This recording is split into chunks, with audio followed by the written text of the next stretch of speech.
I also want to share with you this photo, which was taken about 5 years ago. I have opportunity to sit down with James Watson and we shared a laugh. Although I forgot what we are laughing about. So for almost 3 decades, my lab has been studying apoptosis, which is the first regulated cell death or programmed cell death that is known. Yesterday you all saw, the movies Feng Shao has shared with you about apoptosis, and he used this to compare with the form of regulated cell death that he studied, which is called pyroptosis. And to just refresh your memory, I also want to show you this movie about how cell dies by apoptosis. It's a non-inflammatory cell death, and when cells die by apoptosis, they shrink and they break into membrane-bound small vesicles called apoptotic bodies, which would be subsequently phagocytosed and cleared out by the circulating macrophages. And for actually more than 3 decades, and through the efforts of many labs, and we now understand almost precisely how the cell going through when they biochemically, when they undergoing apoptosis, and which was summarized in this slides. And I'm not trying to let you memorize all the details about this particular slide. Suffice it to say, for all the details, biochemical components and reactions that it's all known now for when cells undergo apoptosis. I just want to point particularly that, as Feng Shao told you yesterday, when a cell undergo apoptosis, the key enzymes that execute this form of cell death was called caspase, and particularly caspase 3 and 7. Caspase has a large protein family in mammalian cells. And these are the intracellular proteases that normally exist as a dormant form in living cells. But when cells decide to die, these proteases become activated, they start to cleave many important protein substrates, including fragment all the dying DNA in the dying cells. And quite a few years ago, when we started the molecular mechanism of apoptosis, we encountered a protein we called SMAC. This protein is normally a mitochondrial protein that when the cell undergo apoptosis, it's leaked out into the cytosol. It interacts with apoptotic inhibitory protein called IEPs, or inhibitor of apoptotic proteins. And these IEPs are the inhibitors for these caspase that's executing apoptosis. And the molecular mechanism of this SMAC-IEP interaction was resolved through a collaborative effort between mine and Yigong Shi's lab at that time at Princeton. What's really interesting about this interaction is the functional motif that SMAC protein contributes is only 4 amino acids at the N-terminal part of this protein. And based on this molecular structure, we designed a small molecule that are trying to mimic the function of this SMAC protein. And since, as you can see, the side chain of these 4 amino acids are not involved in the interaction, we are even able to make modifications on this side chain, and even make a dimer that through a linker that between these 2 4 peptides, and make a dimer of these small molecules. And the dimer, since SMAC protein function as a dimer, so the memetics dimer function almost as good as native protein. But only this time, you can, if you apply to cells or even inject into animals, and now even in the clinical trials in human, these molecules will go directly into the cell and bypass the mitochondrial regulation. And this is, when we have this molecule, we start to play with it and on a variety of different cancer cell lines. And this is one experiment which is paved the direction for our lab, for the last 15 years. And this experiment showed here the results. It's a cell death assay. And when we applied tumor necrosis factor, TNF-alpha, with the small molecule SMAC mimetic to cells, and individually the cell don't care, they continue to live. But if you combine the two together, and the TNF-alpha will trigger the activation of caspase, and the SMAC mimetics will remove all the caspase inhibitors. So it will trigger robust apoptosis. As you can see, within a couple of hours, the cell majority of the cell will die. And they die by apoptosis because we can use another small molecule inhibitor, ZVAD, which is a caspase inhibitor, that we can completely rescue this form of cell death. So we know it's apoptosis. But this experiment results is exactly like the diagram I showed you in the previous slides. But the same experiment, when we use the different cancer cell line, in this case HD29, colon cancer line, and we see a very different results, totally unexpected at the time. And in this cell lines, adding TNF-alpha plus SMAC protein, we induce a little bit of cell death, not as robust as this cell line. But what was really surprising was when we add caspase inhibitors, that instead of rescue whatever cell death that is caused, and we now induce much more robust cell death.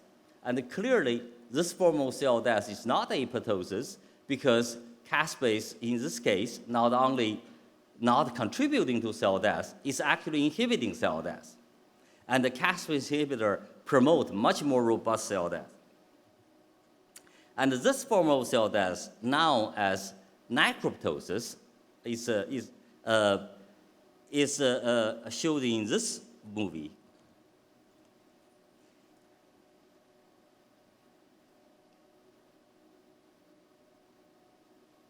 As you can see, the cell will detach from the Petri dish, and they just pop like a popcorn.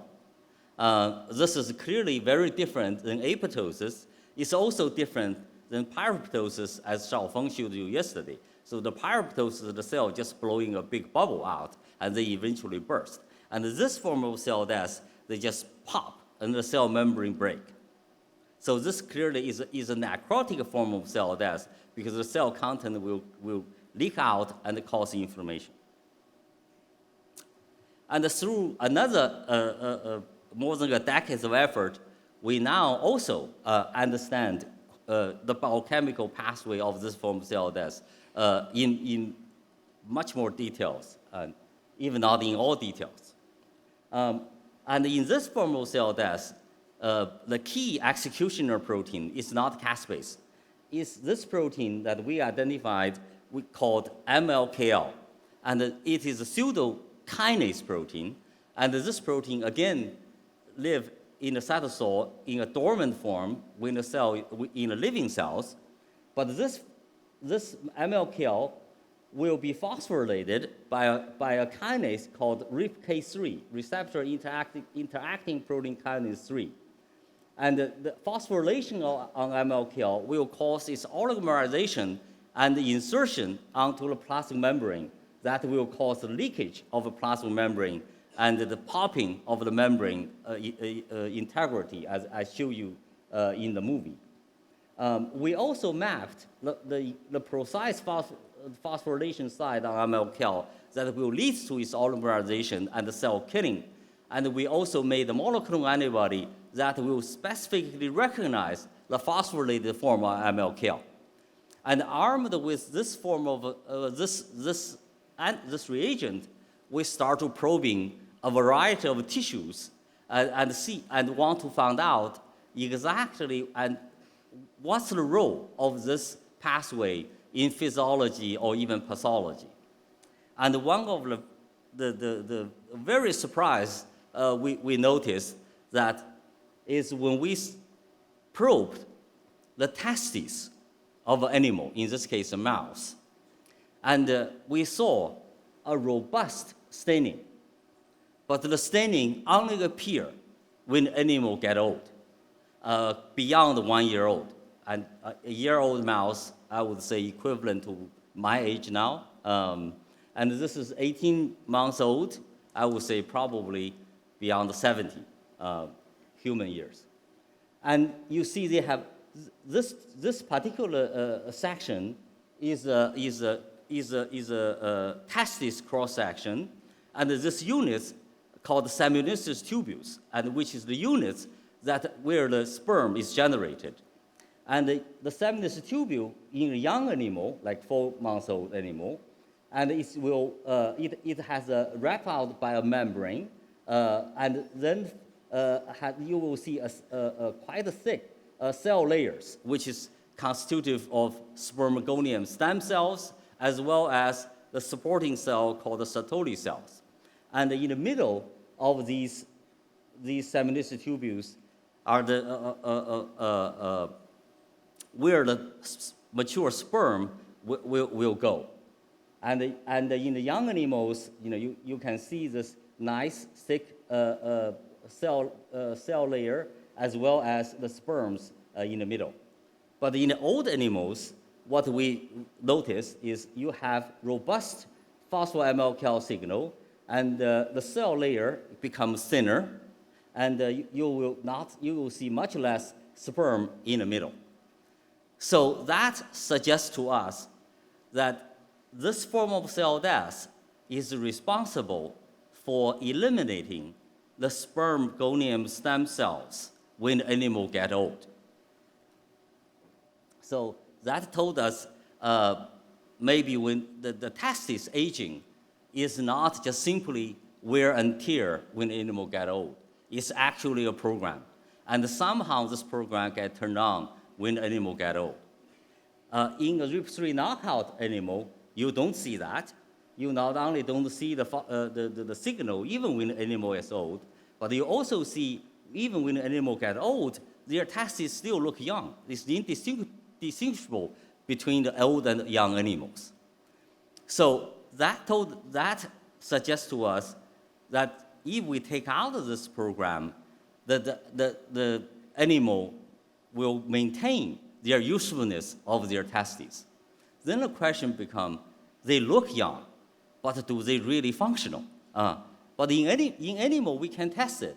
So we paired these old male mouse with a pair of young females, wild-type females, 10 weeks old. And we see whether they can still produce babies, pups in this case. Here is the results. So we use 16 months old animal. For the wild-type mouse, 14 animals, only 3 of them can still produce pups, and roughly about 20%. But for the RIP3 knockout animal, remember this is the kinase that phosphorylate and activate MLKL. And either RIP3 or MLKL knockout animal, and roughly 80% of them can still produce pups. So indeed, not only these animals looks young, and they actually still function, but there's only one catch. All the offsprings they generate are not healthy. So this told us that this program, the programmed death in the testis spermatogoniums, actually have a physiological function. The physiological function is to eliminate the old DNA from the gene pool. So one time I have an opportunity to have a dinner with Bill Gates. We debated whose program has a more profound impact in society, either this program cell death in the testes or his Windows system. he argued there are more, both men and women use Windows system. But I countered that it has a much more profound on men, but also have indirect profound impact on women as well. So then the question becomes, we found this in old mouse. Is that also true in human? So this data is not from us. It's publication from a hospital in Guangzhou. These doctors, they actually able to get testis samples from old men, in this case, 80 years old, and they stained their testis sample. If you ever wonder how they get testis sample from old men, mostly it's a surgery from prostate cancer patients. And when they stained their testis sample, you can see the red phospho-ML signal is very prominent. And their seminous tubules also become empty. So it's almost identical as the old mouse. But they also did another interesting experiment, that they collect the sperm from different age of men, and they probed the ML signal, MLKL and the phospho-MLKL signal. Although I think the sample number is low, but you can see the trend, which is quite interesting. And you see the signal is quite weak in young men, all the way up to 42 years old, which is the year I returned to Changping. And the signal started picking up. And the signal really started to pick up, as you can see, when the man reached 50. And the signal become quite robust when the man reaches my age now, which is 60. 60. I don't want to tell another important, another man sitting in the front row. So suffice to say, this is quite important to men. So to summarize, is we believe we discovered a programmed cell death, which seems to play a quite important role in the aging process, and particularly in a reproductive organ. And we also believe that this program has an important physiological role to eliminate old DNA from the gene pool. But then the question became, what about ovary? Is ovary also true? But of course, you all know ovary is very different than testes. But we tested anyway. And again, we checked the ovary of different age of mouse with wild type as well as MLKL and RIP3 knockout. And the results is clearly very different than testes. And at ovary, and we checked the follicle number in the ovary in both young, 4 months old, and old mouse, 14 months old. And as you see, in young animals, that's distinguishable between 3 genotypes. But when the animal reaches 14 months, and you see the wild type, as well as the MLKL knockout animal, the ovary number dropped dramatically, and to the same extent. But the RIP3 knockout animal seems to have more ovary, even at the same, at an old advanced age. And not just the follicular number, we also checked their sex hormones, their testosterone, their 17-beta estradiol number in their blood. That is even more obvious. The difference is even more obvious. And you see in the wild type and MLKL knockout animal, the estrogen level drop when the animal get old, from 4 months to 14 months. But the RIP3 knockout animal, their estrogen level only drops slightly. So the question again is these old female animal, they have more egg follicle in their ovary, they still have quite high estrogen in their blood. Do they really also have a functional ovary? Can they still generate offspring? Again, in animal, we can do the experiments for each female.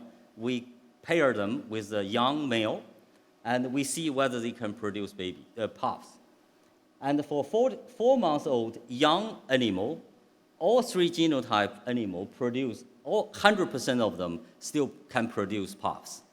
But when the animal reach 14 months, as you can see, the wild type, as well as MLKL knockouts, the reproductive rate has dropped to 20-ish%.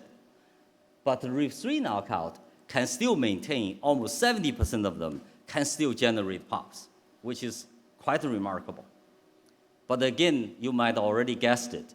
The catch is all offsprings are not healthy.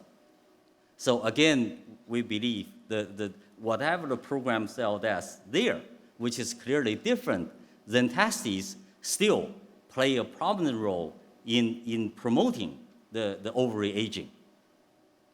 And this function is, again, to prevent the old DNA getting into the gene pool.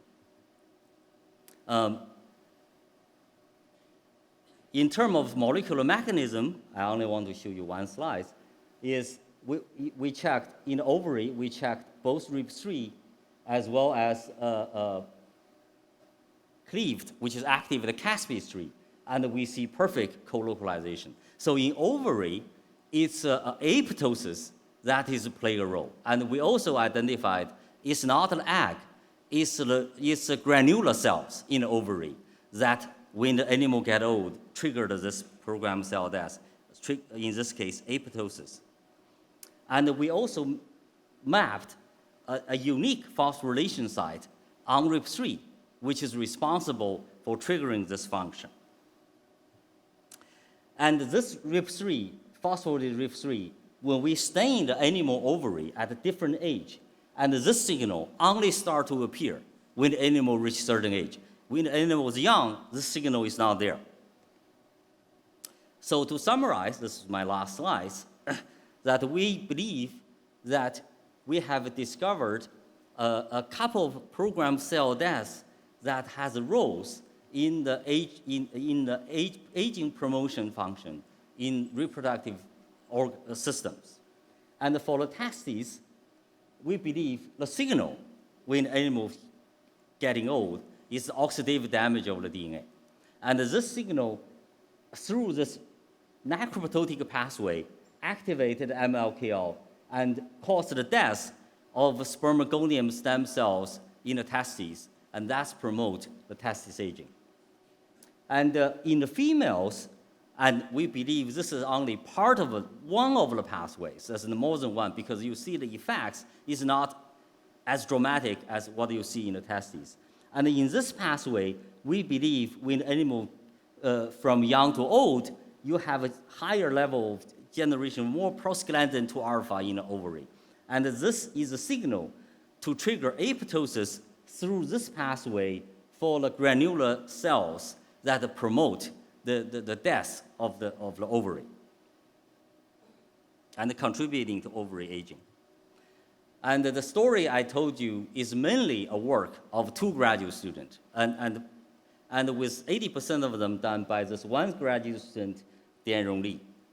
And the project was initiated by another graduate student, Meng Junling, and who once come to my office, tell me, this old mouse looks very strange. I said, why? Because they all look very young. I'll stop here. Thank you. Thank you very much, Xiaodong.